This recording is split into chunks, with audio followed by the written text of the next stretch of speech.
Storytelling Podcast, episode number 61.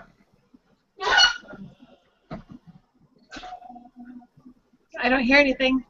Me neither. You don't? Nope. Mhm. I believe. Hold on. I think I hear your. Son of a gun. Awesome. How's that? There we go. And there we go. Welcome to the Storytelling Podcast, where everything's fictional, even you. And now, here are your hosts, two guys and a girl who lie for a living, Garrett, Zach, and Chrissy. Hello, everyone, and welcome to the Storytelling Podcast, the podcast that's all about fiction, and more fiction, and telling the best truths through the medium of lies. I'm your host, Garrett Robinson. With me, as always, our completely inaccurate intro, which I might fix it one day. I might not. I just might Probably not not. fix it. And faithful co-hosts ZC Bolger, Chrissy Moss, and omitted from the intro, Scott Richards. Sorry, Scott. One of these days I'll do it. One of these days, I'm not that faithful. dude. I look forward to being able to hire a part-time assistant. That is going to change my life amazingly. So, anyway, how's your week been, guys? Sound like you're gonna say, "How's your wife been?" How's your wife been? Chrissy, how's your wife? She's not fulfilling her wifely duties enough, so you know. Scott, your husband, how's he doing? He is fabulous, as always. And Zach, your shit, I got nothing. Your Bigfoot? My Bigfoot. I don't know. I got nothing. It's hard to shoe it. Ha ha! See what I did there? I do see what you did there. You did a clever thing. You know what they say about having one big foot? One Andy. big. I'm not exactly sure, but Your shoes are mismatched. yeah, there you go. It's fantastic. I am. This Friday, I'm going to Austin for the story for the World Builders conference, and I'm going to be filming it, and it's going to be fun. But I am finishing editing Simon Canton's book tonight and finishing editing Stacy Claflin's book tomorrow, and I'm going to try and narrate Soren Susiu's book on Thursday. So between all of that and still finishing the next episode of Nightblade, I'm kind of freaking out. Sounds That like didn't it. need a response, evidently. I was muted. Ah, nice. Wow, that's crazy, dude. That's a lot of stuff. That's a lot of stuff. OMG. I was downstairs. It was my first moment sitting down pretty much all day, and I was eating dinner, and then all of a sudden, Chrissy, thank you, Chrissy, by the way, pops on my phone with SDP, and I'm like, well, son of a bitch. I guess I'm still on the clock, kind of. Well, Scott said he'd been texting or sending you messages on Google, and you were not saying anything. So Yeah. it's a good thing I can text you. Yeah, I got that once I popped up upstairs. Sorry about that, Scott. Yeah. And she's, I texted Garrett and I was like, oh, well, aren't you special? You get to text him. You got his number. Right? We should actually trade numbers after the show. I'm just Mine sitting here is reading on redacted. You missed one. How's everybody? I missed two, actually. If we're being technical, how's everybody else's week been? Great. All My right. computer's messed up again. All right. Okay. So we're gonna do a weekly thing on when we ask for weekly updates, so we don't get like the awkward no, everybody's like, oh, I don't know, somebody else can talk first. I'm gonna go left to right in my Google Hangout window for who I see first. So Chrissy, tell us about your that week. means I'm always first. No, not always. You're not always first. Oh, are you sure? No. Okay. What? It's always the same order for me. Yeah, it's always the same order for me too. It's based on names. Oh, all right, cool. Well, then, yeah, Chrissy, you're screwed. Ladies first. And if somebody's calling me from Utica, Michigan, please knock it off. I don't want to talk to you. Continue. Sorry. It's because you just gave out your number on there. Yeah, that's right. Right. That's a They just pulled out their phone and dialed redacted, redacted, redacted. That's right. We have had Scott Richard. What the hell, Scott? Why are you in the YouTube comments? We have had Cassie Bezis chime in with a good evening, everyone. Hi, Cassie. Good to see you. All right, Chrissy, give us the update. What are you working on? Did you finish that damn book yet? no. I'm working on it though. I have gotten quite a couple of chapters done, and it's plotted. I just need to go through and edit it now. So, yeah. Grumble. Grumble, grumble. I see your loot Fantastic. crates behind you. Yeah. Everybody's in on the loot crate except for me. Damn I it. haven't gotten my first one yet. I'm super Hey, I got- excited. I'll tell you. No, which what was one. that, Chrissy? Go ahead. Nothing. Who's next? Okay. Scott, go. I've been good. Working on Hero still, making progress on that, but not as much as I would like. I have been drowning in miscellany for the last couple days, just errands and chores and baby and basically just life. But it's settling out, so getting back I into hate it. how that gets in the way, right? Life. Sometimes, like for the most part, I've got it managed, but these last couple days, it's just been pretty much waking till sleep. It's just been there's always just something that needs to get done right now. Yeah. I know nothing about that. I am definitely looking forward to a future of disposable time and disposable income. Indeed.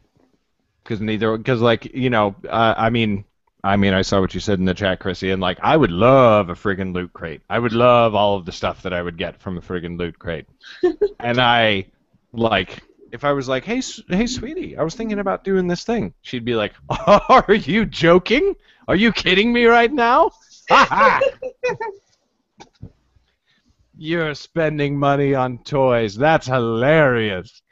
Get It's back in not- your office and They make me aren't this. toys. They're a way of life. They're That's right. collectibles. That's They're right. collectible toys.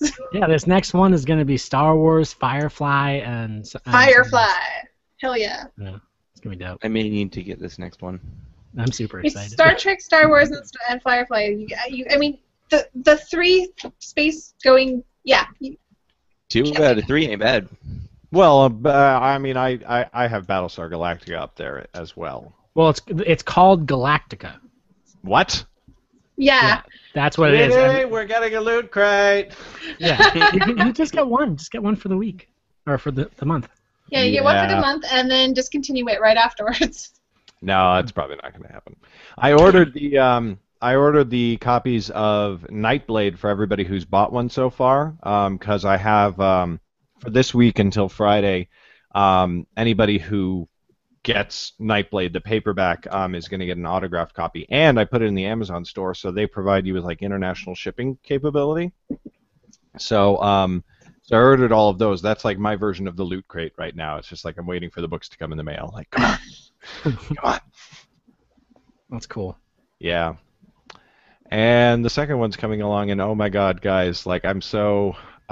I just want to concentrate on how awesome the next book is going to be. I don't want to be focusing on editing and all of the things I have to do. Oh my god, it's insane. And we'll be getting to Ninja Bread Man once you get back.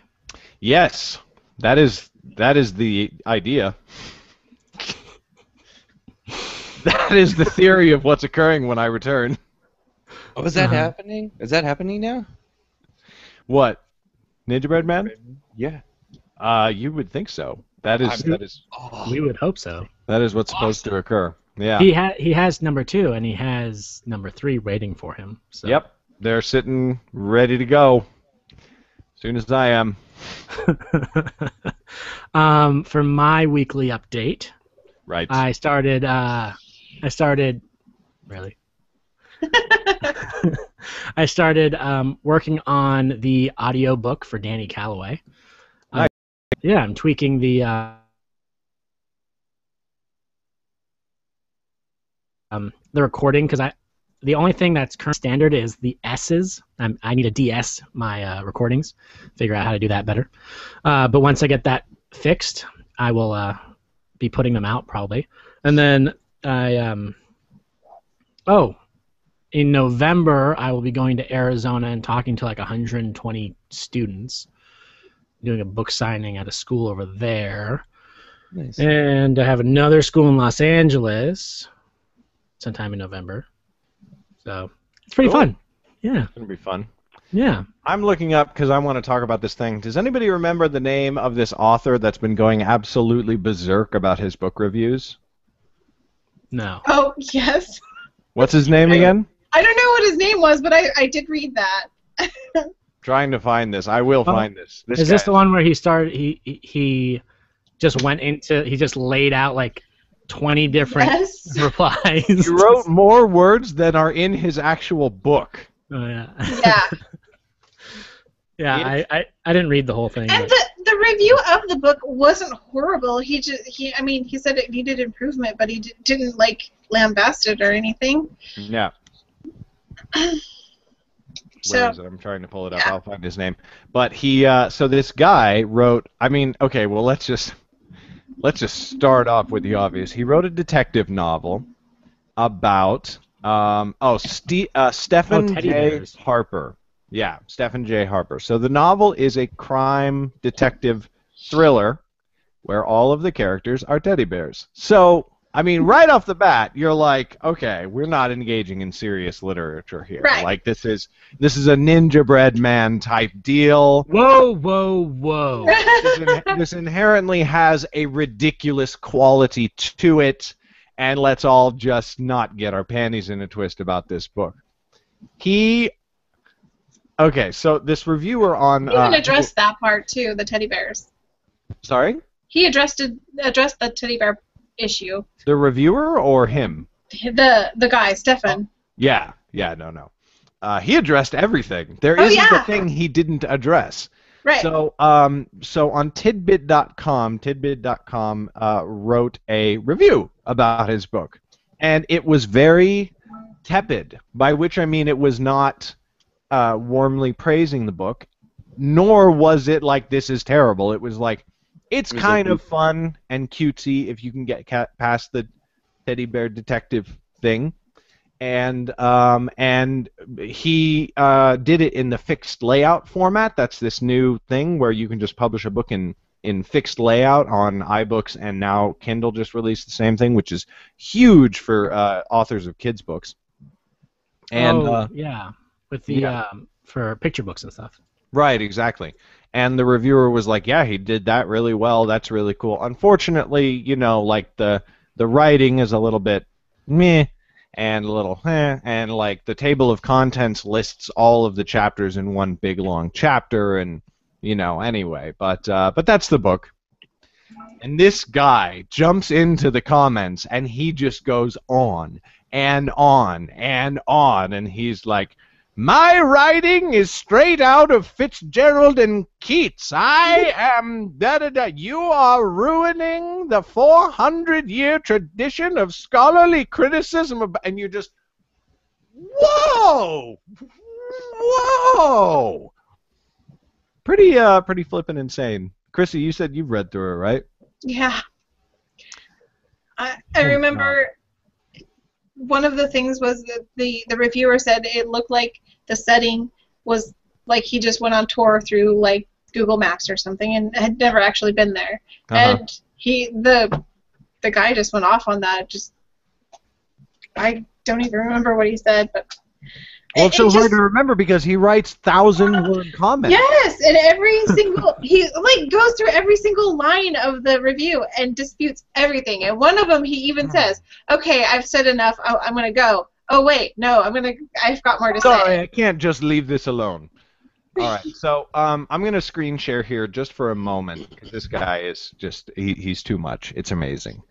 And if this is all some like reverse sort of like marketing campaign, well then it's doing Good job. really well. Yeah, seriously. Has he sold a bunch of books since then? I wonder. I have no idea. I thought it was free. Here's the Guardian article. That's the entirety of the article. That little magenta box at the bottom, that's the end. That's the ad after the end of the article. So now we get into the comments. Here's some comments. He jumped onto the Guardian article about the original review, by the way. So then Here he is jumping into the comments. That's him. Here he is jumping in again. Here is. Oh, where is that big fatty fat? Where are I'm sure you? you'll know it when you see it. Here we go. Could that be it? That's That's him. wow. And he replies to his own. And he replies to his own to keep it all in a consistent thread. That's him. That's a second one. That's a second one in reply to his first one.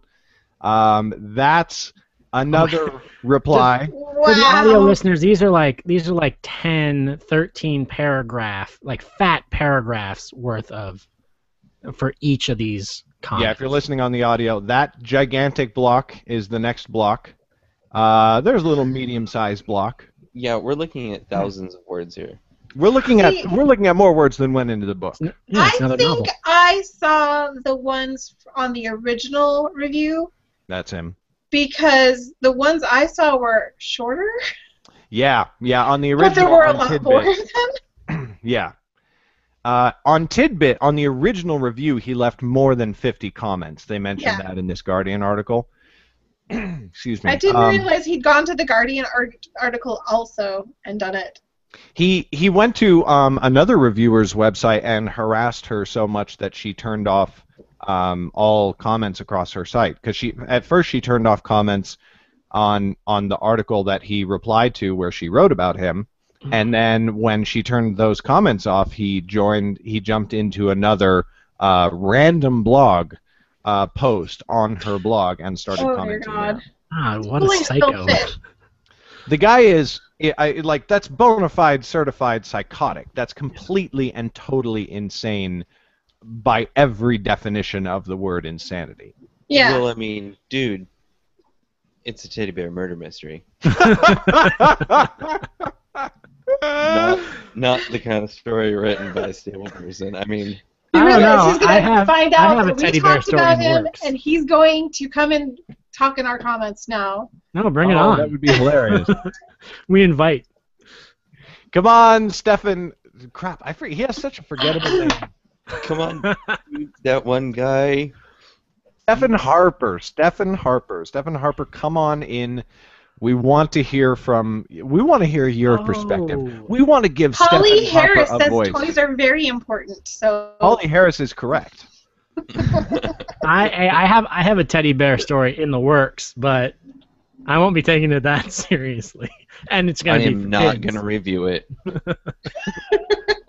That's what it is. fine. Maybe it's some kind of like teddy bear curse. Yeah, maybe. I Well, I guess we'll guess. see. It's funny though, because Garrett texted me today. He's like, "Hey, we can talk about Stephan Harper on the podcast today." I was like, "Yeah, sure." And I was like, "I don't know who that is. I guess I'll Google it." So I Googled it, and it was like, this guy finds a old ship.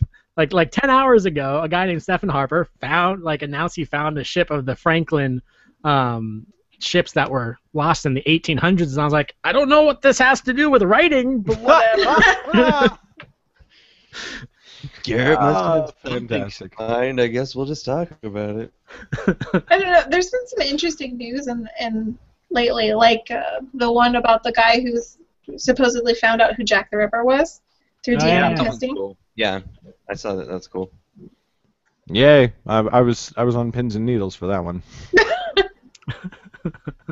I thought that was quite cool as well. No, I it just is thought it was interesting how he used genetic testing and, down through the lines to figure out from his descendants who he was. I thought it was interesting that Totally. he holds the only piece of evidence for any of those killings. Right. I had a fantastic idea for a story this week. I think it's a fantastic idea for a story.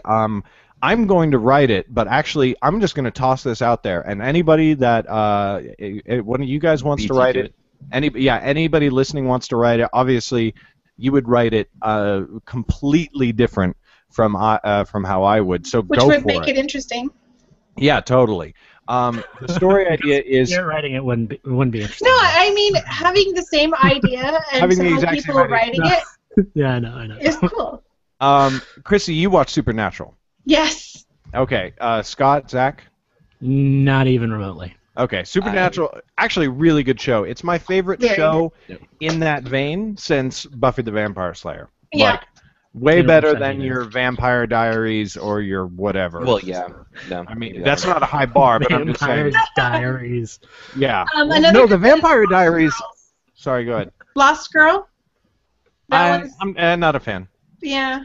I mean- Vampire Diaries is it's a soap opera with Right. darker lighting, with more Right. shadows. That's all it is. Which is sad because the Vampire Diaries books are actually quite good, Hmm. but the show is just not. It's Yeah. it's one of those ones where it's like Legend of the Seeker. Did you guys ever see that TV show?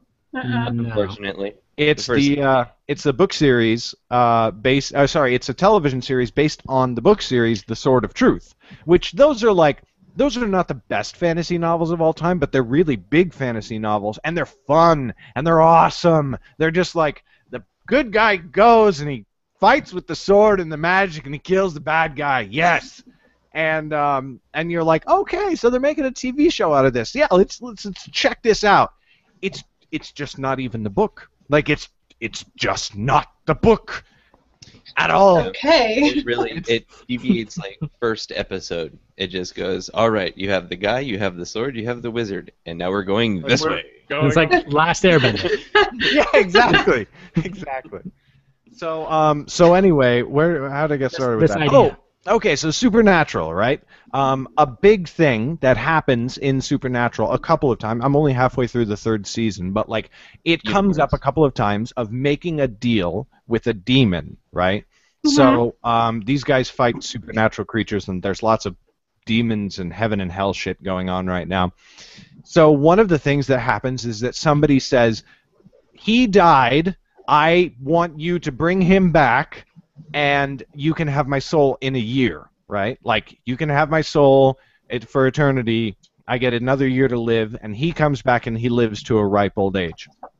And the demon says, yes, okay, and they bring him back, and then the deal is struck, and you can't break the deal. So I thought, what if you had a story about a demon who did like a bunch of those in a very short space of time, and then eventually they did it so often that they spent their whole life, all of their time, going around protecting the people that they said would live a long life. Like, Chrissy, you know the character that I'm talking about, but if the demon makes a deal, to bring somebody back after they died so that they could live a long life and die of old age, if you hold them to the letter of that agreement, they have to make sure that they don't die in a car crash, they don't die in a plane crash, and no other demon can ever take their soul or kill them in any unnatural way. So these people go around living the rest of their lives a normal whatever, and you've got this guardian demon sitting back there, occasionally stopping them from getting run over by a car or dying in a plane crash or just doing all of these things. Like, that becomes their whole life, is upholding all of the agreements that they've made. And the story would be told from the demon's perspective. And I just see them being just like so tired, just like walking around all the time and just being like so what do you do? I look out for people. And I just see this like old shabby dude in a coat, you know, just like wandering around randomly saving people's lives. Isn't that a cool idea? And you think he's a good guy, but he's really a demon. Yeah, And but he's a demon. Yeah, Like, screwed up deal.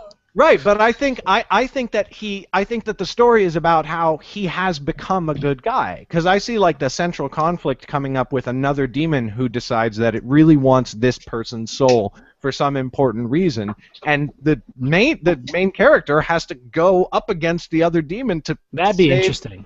right? To Yeah. save. He's like, you can't have his soul, dude. You're a demon. You do this all the time. Why are you trying to stop me from taking his soul? I made a deal. Like I said I was going to do a thing. Now I got to do a thing. Like, those are the rules that we all. And your main demon needs to be an old guy, like you said, and the demon that's trying to take him needs to be a young, hip, like new kind of demon. So you Totally. get the old school, like, you know, kick-ass fighting. Yeah, it's like I made Stop an soul blocking agreement. me, bro. Say again? Stop soul blocking me, bro. Yeah. Dude, you're such a soul block. So anyway, I love that idea. I'm going to put it down on my list to write at some point. But if anybody else wants to write that, I would love to read that story. Yeah, it's interesting. Seems like it might be up your alley, Scott. Or Chrissy, actually. Up Scott's alley. Yeah, no, you know what? Actually, that I could make that as a side character in one of my serials that I got going on. Oh, there you go. Spiritually Deficient. It's a dark comedy type thing, revolving around like demons and stuff, and yeah, he would slip very nicely into that. Nice. That cast. Well, he's The victim all would be yours. like, "Oh, somebody up there likes me," and he just likes them wrong direction. Or One Direction. They should Also they should have a available. character like that in Supernatural. If I was a writer on that show, I'd try to introduce somebody like that. Well, Supernatural, one of the things I love about it is you cannot figure out who the good guy and the bad guy is until, yeah, and it's constantly changing. And some of them are like, they're good for a while and then they turn evil, or the other way around. Yeah, It's I mean, except for the Winchesters, fantastic. obviously. Okay. We'll go with that. Change? Oh boy. All right, fine. Anyway, if anybody out there isn't watching Supernatural, I am halfway through the 3rd season, and I am loving the crap out of it. It's really, really worth watching. And also, if you are commenting live on the YouTube page, for some reason they're not showing up in Hangouts, which is always annoying when Google does that, but sorry if we're not seeing your comments. So, how far are we? Oh, 25 minutes. That's perfect. Let's get on topic. And Zach brings have a us topic? this week's topic. Yes, this is Zach's idea. Next Yeah. week, Chrissy, you get to think up the topic. I'm Oh, sick God. of thinking them up. Yeah, so this week's topic, actually, I've done another video about this topic on the series that's going to be coming out on my YouTube channel later on. But this week's topic is inspiration. Inspiration of different areas, basically. And basically, what I think inspiration is one of the greatest parts of writing and is definitely needed. And everybody has inspiration happening, especially writers, that I feel. And I thought we could talk about the different inspirations for different books that we have, different things that do inspire us just in general, as well as being an inspiration for others. That's cool. That's a fantastic topic. Do you have what do you call it, like a case study or like a really good example from your own experience to sort of kickstart it? Yeah. So for Danny Calloway, which was my first novel, my inspiration for that actually came from reading a magazine article about a person who was redecorating somebody's condo, and the people that owned the condo just handed him the keys and said, "Do whatever you're going to do." And what he did was he went throughout the entire condo and made all these secret passageways and little notes here and there and whatever. And then when he was done, he handed the keys back and he gave them one note. And the note, basically, they had to figure out the note, and it sent them to all these different parts of the condo. And like, they figured out how to open up like secret panels in the wall that then gave them the next thing to go on to the next part in the condo. And that's what started getting me like going through the idea of a puzzle house. And I actually started with the puzzle house, and then it grew from there for Danny Calloway. So it actually didn't start with Danny Calloway, the character. It started with the location of the house and how cool that would be, and just creating on that. So what inspired me was honestly just simply reading that article. So I've obviously heard that story before, and anybody who's been on storytelling podcasts, Zach's mentioned that before, but that is just like the coolest freaking thing, that you hire somebody to decorate your house and they build you a treasure hunt in your own home. I mean, that's freaking cool. So Right, and it took them about like a year and a half to figure out everything. Like they were actively working on it, but like you have to think with how cool that is. You know, you're sitting there maybe for a couple weeks and you're like trying to figure out this one thing, and you finally figure it out, and you open up a panel in the wall that you didn't know was there. You know. yeah, so freaking cool. So and I think that that's one thing that like the thing, like the reason that inspires you is that it's just so freaking unusual. And like I feel like too many times people want to write books about their own lives, and like, I mean, yeah, we're all the hero in our own story, but like, I mean, let's be honest, not everybody lives a life that's book-worthy. I've done some pretty crazy stuff. I've been to Haiti working with volunteer organizations, and I flew to New Zealand with no hope of achieving anything to get a job on a film. But when you look at what actually occurred, it's not that interesting. Like, it was a lot of me sitting around in rooms thinking about what I was going to do that day, you know? Yeah, but exactly. But it's the idea, but like that, and maybe, you know, like you said, if it took them a year and a half, I'm sure there were lots of days where it was like they went to the store, got groceries, and came home Right. and went to bed. But the idea of it is what's really, really cool. And I don't know, any unusual story can provide, I think, inspiration for an awesome book or I movie. agree. I agree. Um, Chrissy, do you have any inspiration behind one of your books? All of them. Well, I mean, pick one. Well, I mean, it just depends. Forgotten Ones, it was inspired by all of the Greek mythology I read when I was little. I've read like all of them, and so it's kind of inspired that. A few of them are inspired by my messed up background. You know, abusive relationship. You kind of put that in your writing. yeah. Yeah. On the Greek mythology ones, what was like inspiring to you? Did it inspire the characters or did it inspire the story? Because like this honestly just inspired the house, and then I built the entire story off of the house. The characters. I mean, I read a lot of Dresden and the Hallows, which are both modern day witches and warlocks in walking around in, you know, downtown suburbia. Mhm. And so I figured, why not goddesses? And I already had the original scene of two women fighting this creature in a graveyard. And when I went to redo that story and actually give it some depth and characterization, they ended up just being goddesses, and the goddess of fate specifically. And then when I did the second book, it just took on a whole life of its own. So, Right. I mean, I think a lot of it is I like shows like Buffy and Supernatural and whatever. And so those modern, I had to eventually write one. Yeah.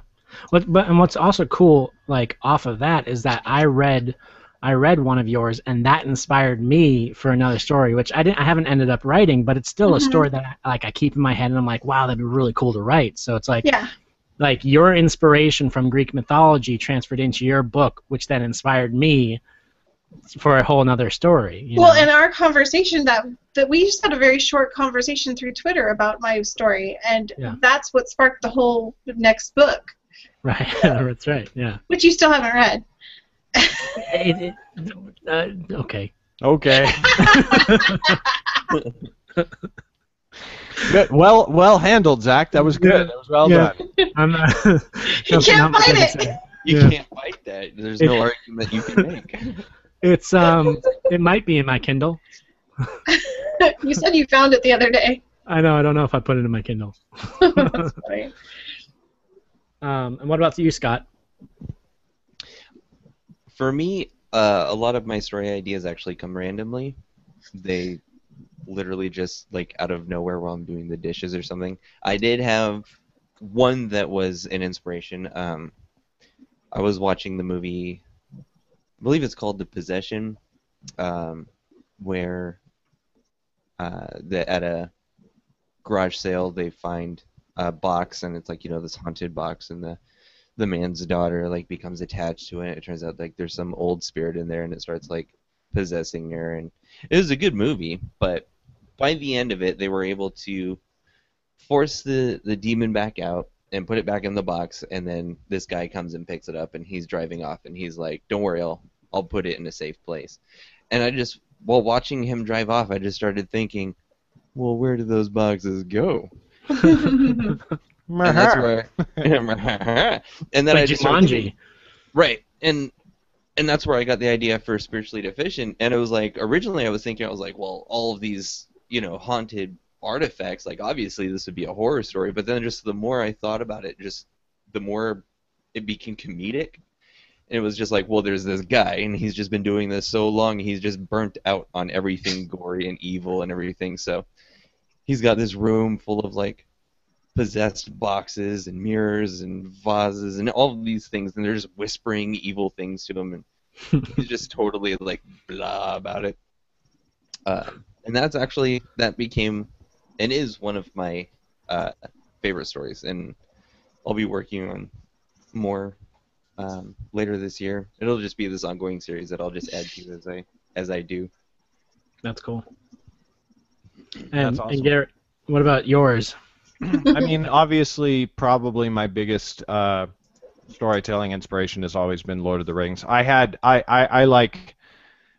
dreamed when I was a teenager of creating a world that was as extensive as Middle Earth, and it just that's always been like the thing for me, is like creating something that people lose themselves in as much as I lose myself when I read those books. I just like completely am in them and believe every single thing that happens and everything that, like, I feel like I'm still working on that as like an end goal, you know what I mean? Like, I don't think like I got to that point and then I started publishing books. It's like, no, I got to the point that I wrote books that I was proud of and then kept writing them in order to create more worlds like that,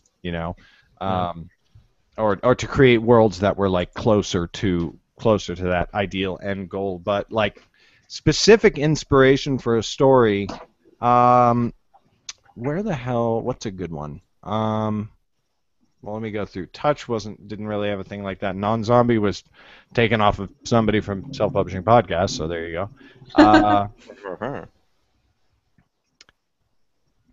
What about the Realm Keeper series? I mean, you came up with the general idea of it. Yeah, I mean, Realm Keeper series, I just was sort of like, I just remembered the Animorph series of books that I really loved as a kid, and I was like, I'd like to write something like that for people who are that age who could enjoy books as much as I enjoyed those books when that happened. But so I mean, Animorphs definitely inspired Realm Keepers. I mean, I think the closest thing that I have to like an inspiration, like a specific inspiration for a story, is Nightblade. Just the idea of a girl who like has these big dreams. This was actually kind of inspired by like certain people that you just meet in like our line of work who are like, I want to be a great author, or I want to be a New York Times bestseller, or I want to be this, or I want to be that. And then you read their writing and you're like, cool, like, fair play, good luck, and like you just don't particularly want to comment on it because you don't know what you could say because they're just not good. It doesn't mean that they won't be, but like I'm also not people's personal writing tutor. I don't sit there and, if somebody hasn't asked me for critique or like opinions on their work, I'm definitely not just going to offer it up out of the blue. And if somebody does ask me for critique and opinions on their work, I'm probably too busy to give it. But just the idea of somebody like, I want to be the greatest thief that the world has ever known, and you're like, okay, and then you go see them try to do something thiefy, and you're like, wow. Oh, is that what that? I haven't read Nightblade yet, but that sounds kind of funny. No, it's not. It's not really funny. It's more serious. But like she gets out there and she's like, thiefy thing, and it doesn't turn out like it's not like slapstick hijinksy type whatever. It's like something goes terribly, terribly wrong, and you're like, oh, and she's just like, how did that happen? Like, that doesn't happen in the stories. I'm making it sound funny, but it's not funny at all. Like, oh, I want a funny Nightblade now. Hilarious. No, Tell me more. Make me You're gonna laugh. get a 1-star comment. This was not funny at all. I heard you talk on that podcast thing, and you've made it sound hilarious. Misrepresented. Son of a bitch. Why am I that guy with the big eyes from the Andy Griffith Show? Well, I heard you on the podcast. Sorry, go ahead. Cassie in the comments said spiritual deficiency is so funny. She laughed a lot. Worst psychic ever. Scott's got a fan. He's got more than one. It's all the late. Got at least two. What do you guys famous. find? What do you? Oh, this is a great question. Mikey Campling approached me on Twitter the other. Approached in general, and we ended up having a conversation about it. Chrissy just got a text, and he basically asked, "How do you get yourself motivated again after you haven't written for a long time?" God. I think that's important for a lot of writers. Does anybody have? Read. I mean, I have. My biggest thing is reading.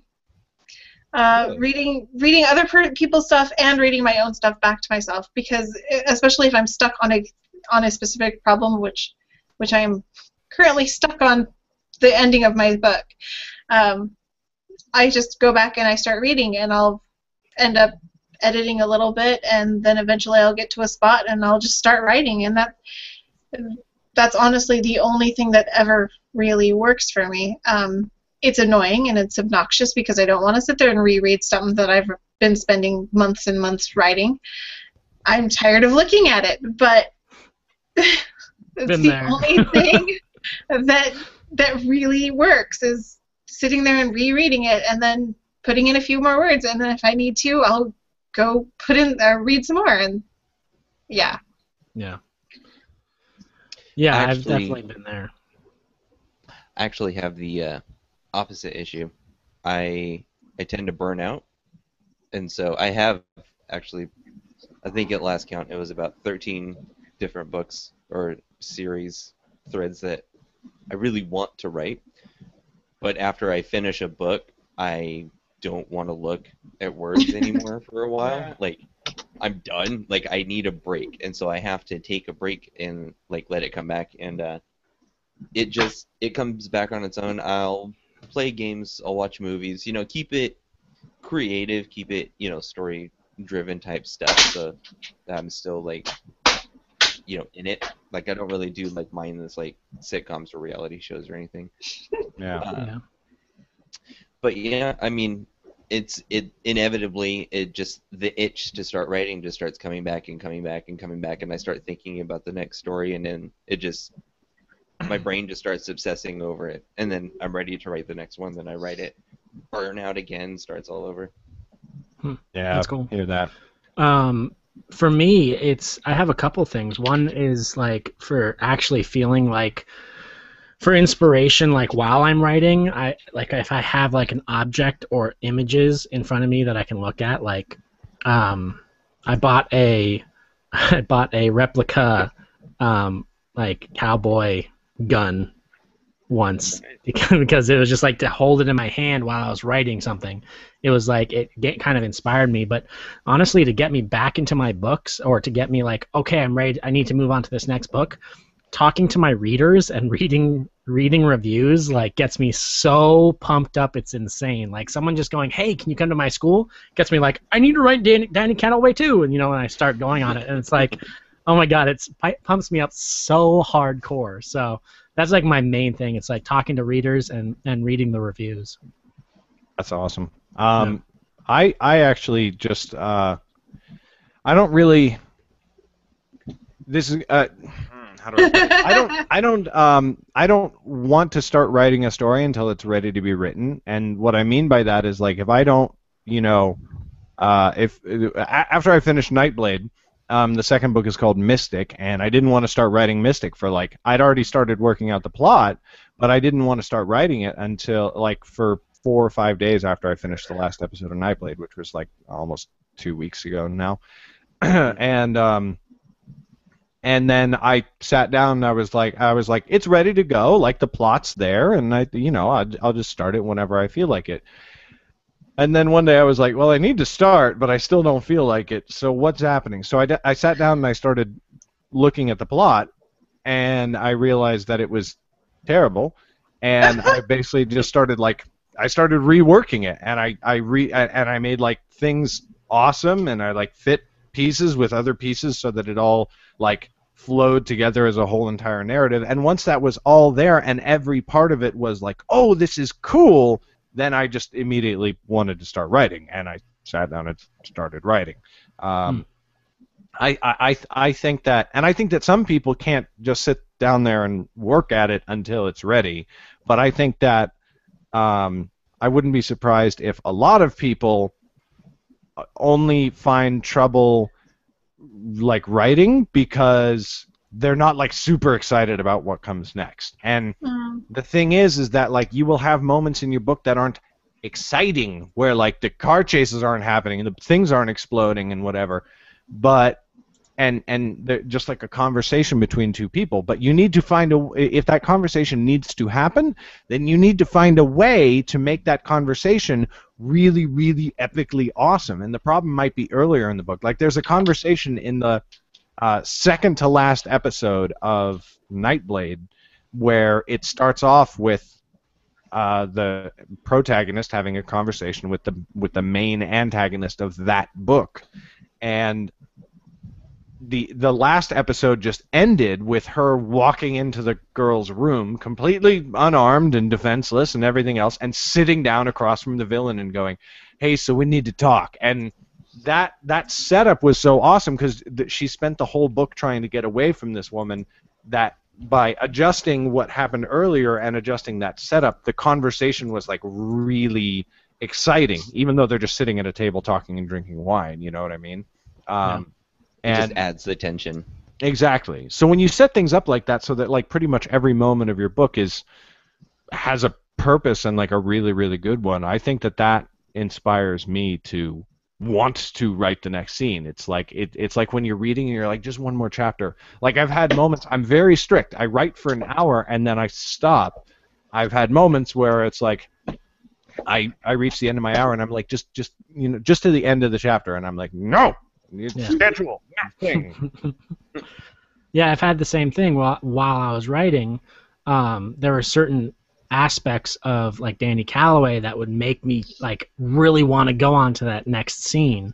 Like for example, one of my favorite scenes in it was in the greenhouse, and like while I was writing that, I was just like it really pumped me up, and that's really something that I haven't really thought of that before, but that's a great avenue to look at of while you're writing, you're inspiring yourself as well because of what you're creating. Right. I get that when I'm working on novels. I have I'm a very big discovery writer. Like I'll plot out like what's going to happen, like beginning to end. I'll have a roadmap, but that's really only about 10% of it. The rest of it gets just figured out as I write it. Right. I know what a dialogue, or I know what a conversation should be about, like what the subject is, but exactly what's said just happens as it happens. But there are key scenes, like just throughout the book, that for whatever reason, like I'm just in love with, and I think about them constantly. I'm constantly like reworking like how something should happen, and I have it all planned out. And inevitably there will be a song that I will associate with it. And every time that song comes on the radio, like I think about that scene, I get all excited. And those are sort of like almost like anchor points, like during my writing. Like I'm working towards that scene, and then I get excited when I actually get to write it, and it's gonna be awesome. Yeah. And then I'm on a high after I finished it, and I'm working towards the next one. And it's just it's sort of like milestones throughout the novel. Yeah, I'm totally. the exact same way. That's exactly how I work as well. Yeah, especially if the ending of a scene or an episode or a book is going to be like a huge, like what moment. I find it so easy to write those scenes just because like I really want to get to the end. It's like, and then she says the thing. Like sometimes I have to edit these pretty heavily, but it's like she says the thing, he says the thing, he walks into the door, he thinks that he's won, and then he steps into the room, and ha ha! And it's like, yeah, I'm brilliant. I am a golden god of television. But yeah, and I think that like that you can create that, what do you call it, that inspiration or whatever, even on like a book like Rebel Yell, for example. Rebel Yell is my most boring book in terms of like what happens. Nobody's getting stabbed or shot or thrown off buildings or fighting dragons or anything. What? There's no dragons in Rebel Yell. I know, not one dragon in Rebel Yell. Throw in a dragon tattoo just for fun. Yeah. But that book was about like statements. Like I was trying to say things. I was trying to communicate ideas, And even in something like as boring as that, like find it, like if you aren't excited about writing the next scene, it probably shouldn't be in the book, you know. And if you are excited about the next scene, like in that one, how I got excited was like, okay, like what's the best possible way? Like I imagine having an argument with somebody that I really don't like, and it's like, what's the best possible way I could say? And then what would they say in response? And you know, if I was like arguing, trying to like convince them of this point, and blah blah blah blah blah. It really is just something you have to kind of generate for yourself. But sometimes I go through and say, what's the worst possible thing that could happen? Right. And then a meteor hit the planet, and they all died. Someone Maybe not quite that bad. Chris, Someone should end their book with like he looked up and a meteor was coming down, and it has nothing to do with anything. Like there was no indication of a meteor. No, but it's like, oh no, and that's the end of the book. Like there's nothing more. There's just blank pages. Chapter 2. Hey, No, Chrissy. no. Hey, Chrissy, I've noticed you end a lot of your books this way. And I like your books, but I'm feeling a little let down by the endings. And that's when Chrissy leans in and goes, well, here's the thing. All my books are actually set in the same world, and it's this world, and they all get annihilated by the meteor at the exact same time. Mind explosion. Chrissy, you're really good. But see, you don't even have any back matter. It's just blank pages. Just Oh my blank God. pages. Do you guys know that all Tarantino's films are set in the same universe, right? Yeah. That's such an awesome thing. They're all the same weird alternate universe in which Hitler actually did die, and that sets the stage for everything else that happens in all of his films chronologically. Amazing. That's So wait, Hitler's death is responsible for Kill Bill? Yep. Makes complete sense. All right, I can see that. Yeah. Sure. And then that naturally leads into Pulp Fiction. But I mean, Hitler did die. But he didn't. I didn't wasn't die. going to touch that one, actually.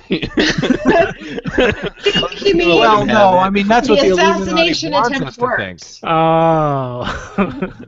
No, that's what the Illuminati wants us to think. He's in the mountains of Chechnya. Chechnya is a place, right? Yes. Okay. We're writers. If we say it's a place, it's a place. Another thing I wanted to touch on was being inspirations and being an inspiration for others. Because when I first started writing, honestly, Of my life. when I first started promoting being a writer and promoting, hey, I'm writing a book, people were like, wow, you're inspiring me to write. And I'm like, oh, cool, dude. Yeah, right. Do your thing. I haven't finished my book yet, but like, Do well, it. Yeah, seriously. I had people tweeting and Facebooking like, oh, my friend Zach Bolger, he's a great writer. I was like, you haven't read anything I've written, but that's cool. Continue telling people I'm great. You know, but it's You're like wrong. I had a lot of people have come up to me and say that I've inspired them to write. and then there was your asshole best friend who was like, dude, I just published my first book. Dick. No, but that's what's awesome about it is that, and I'm sure like all of you guys have had the same thing. Someone has come up and said, hey, you know, you've inspired me to create something. And even if they don't finish writing, I've had friends that start writing and they're like, I've always wanted to write a book, and they start creating. And it's just being able to, you know, be the inspiration to get their creative juices flowing, you know, is I don't know, it's kind of a cool thing, I think. That's what I've heard about you, Zach. You're all about the flowing juices. I'm all about the creative juices. Although to be totally honest, I like that's totally awesome and totally true. Although to be totally honest, most of my experience with conversations has not been, wow, it's so cool, like you so make me want to like be creative again. Most of my conversations are sort of like, what are you doing now? I'm writing books. Oh, and that like, no, I totally knew that, but I wanted to hear it from your lips kind of way. Oh, wow. How's that? How's that like? How do you? How's that working? How's for that you? working? How's it making money? Like, how you? I definitely get that as well. I get a lot of that. I get that. So you just make money by just selling books, you know? But then you also have the people that come up and are like, you know, oh, I read your book and now I want to write mine. Oh my God! I had the most amazing thing happen to me the other day. Tell us. You need to write these things down because we need to go on the weekly update, Chrissy. The weekly update. So remember, I had completely my non sequitur. vacation. I had my vacation where I did the podcast from my hotel room and everything. Uh-huh. So the next morning, we went downstairs to have breakfast, and we started talking to another couple down there, and mentioned that I was a writer, and I gave her my card and everything, and she's like, the cover on this looks really familiar, and she said apparently one of her coworkers had given her a to-read list, and one of my books was on it. What? That's That was nice harmony there, Zach. I know. That's what I'm talking about, Chrissy. That's awesome. I thought that was amazing. That's That is totally amazing. God damn it! Why doesn't anybody? I get like, yeah, cool. No, dude, that sounds totally awesome. I'm definitely gonna check one of your books out. Guess how often that's actually happened. What she's not how telling often us is they've that said all of it. our books were on that list too. Yeah. But that's really cool. There is also a question and comments for you too, Garrett. Talking about Crimson Overlord's Yeah. comment? Yeah, I'm gonna answer that. It's not like particularly Okay. an on-air question. But yeah, if self-publishing if a self-publishing career has taught me anything, it's that screw your real life friends. The people that you're gonna meet online are gonna be awesome. Right. Case in point, Zach hasn't read fucking Nightblade, but Chrissy has read like all of my books. Most of them, yeah. It's okay. I've heard that about Zach, that he doesn't read your books or anybody's books. Or my Is that books. right, Zach? I read books. How you like I- the versions of the show? I've read Garrett's books. I read both Realm Keeper books. I read all of your books. From all three of At you, I least read. half of his books I've read. How's Riddlemaster, Zach? How's Riddlemaster? I'm still on chapter 3. Haven't Yeah, touched I it thought since you we might last be. spoke. I thought you might be on chapter 3 still. How many chapters is that? What an asshole! What? It's not as long as it seems. Well, That's see, what she I have said. I have the trilogy, so it's like I'm on chapter 3, and it's like 1% done, So- and I was like, oh god. Exactly, and well, 300 see, I had the chapters. paperback, and so I stuck a marker in there so I could see where the end of the first book was, so I knew how close I was getting. But yeah, Wish you'd read that since I read the fucking Maze Runner. That son of a goddamn book. What do you think We the read movie's gonna be like? Ready Player I think it's One. gonna I'm be still good. psyched about that one. Yeah. What'd you say? What'd you say, Scott? What do you think the movie? How do you think that's gonna be? If it's anything like the books, it's gonna suck ass. I think that the movie's gonna be better than the book, but I still think it's gonna suck. No, I don't think so. I think it just Divergent me? was way worse than the book. I finally watched that the other day. Megan really wanted to watch it, so she rented it, and we watched it, and I was like, "Oh wow, this There's a is difference, though. You liked the book Divergent, didn't No, you? I hated Divergent. No. I hated Divergent. Oh, then yeah, there's no difference. Yeah. so the movie was better. No, it was worse. How could the movie be worse than something you hate? Hey, Because- the Twilight movie is worse than the book, and I hated the book. Yeah, At least the first half that I Wow. read. totally. Like the Twilight books are way better than the movies. They're not good. Is Bella as whiny and annoying as she is on the movie in the book? He Surprisingly, talks no. about his eyes just way too much. Yeah, you get a lot of her inner monologue, but the inner monologue is surprisingly not complainy. You know. Like the movie. Yeah. Well, that's just acting, honestly. Well, Well, there's that too. It's not the acting; it's the script. I Yeah. think that It's a terrible combination. It's a perfect storm of everything that can be bad and wrong and evil in this universe. She doesn't I have think- any emotion on her face, like ever. But that's the script. That's the character. The character's She was bland really as good hell. in Zathura when she was frozen for half the movie. Dude. Honestly, I think Kristen Stewart is a perfectly passable actress. I think she's fine. She just keeps. I'd pass her taking- any day. Pick somebody else. Oh! I just think that she unfortunately keeps picking these roles that are just stutteringly morose. It's because that's her Well- acting chops. Boom. Yeah. I've seen her in other stuff. I'm really good at doing this one thing and then biting my lower lip. And stuttering. No, no, no, no, no, no. You can't go. That was like a weird little record scratch wiki industrial Right. mix thing. Someone needs to remix Twilight. Wow. So, for all of the people that have been inspired by Twilight, we apologize for the last 10 minutes of the show. Which is funny because I know people that were inspired by Twilight. You know what you do? I do, but Oh, God. they haven't ever written anything, and they were very young at the time. Yeah, Oh. well. Well, I mean, And they're female. my very first inspiration was Xanth novels from Piers Anthony, and I hear there's so many people. Anthony, I hardly know Anthony. Oh. I absolutely love Piers Anthony, and there are so many people out there who think he's a perverted old guy. I don't know him. There is a lot of. I'd like to. Xanth novels, Spell for Chameleon. That was my introduction to Piers Anthony, and Mhm. it's fantastic. It was one of the best books I've I read. thought so. Yeah. It's really funny. It's very punny. Oh, incredibly funny. I see what you did there. No, the whole thing is seriously puns. But I thought it was really intelligent fantasy. I had Mhm. at that age I had been raiding my dad's book collection, so a lot of really old sci-fi, old fantasy, all this wild like stuff like just saturated in common tropes and cliches, and then here comes the Spell for Chameleon. I'm like, this is brilliant.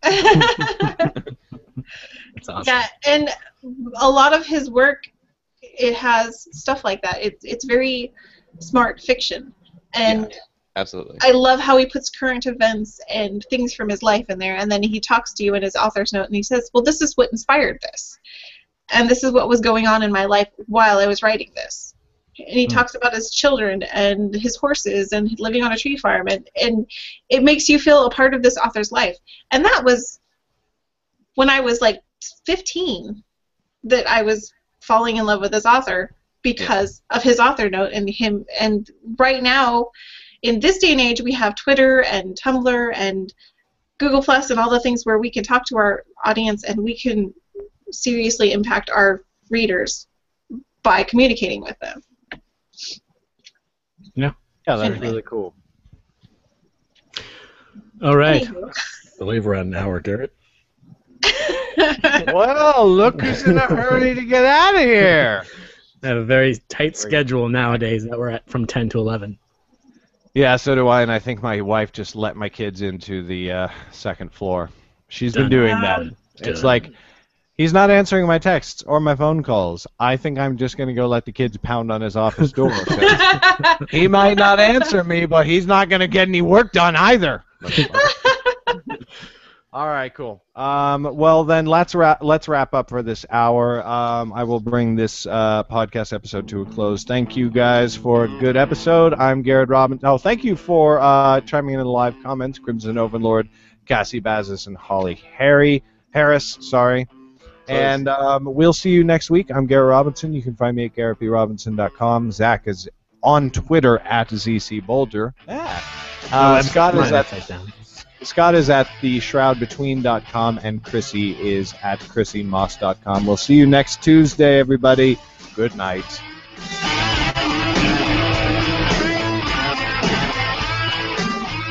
Boba Fett.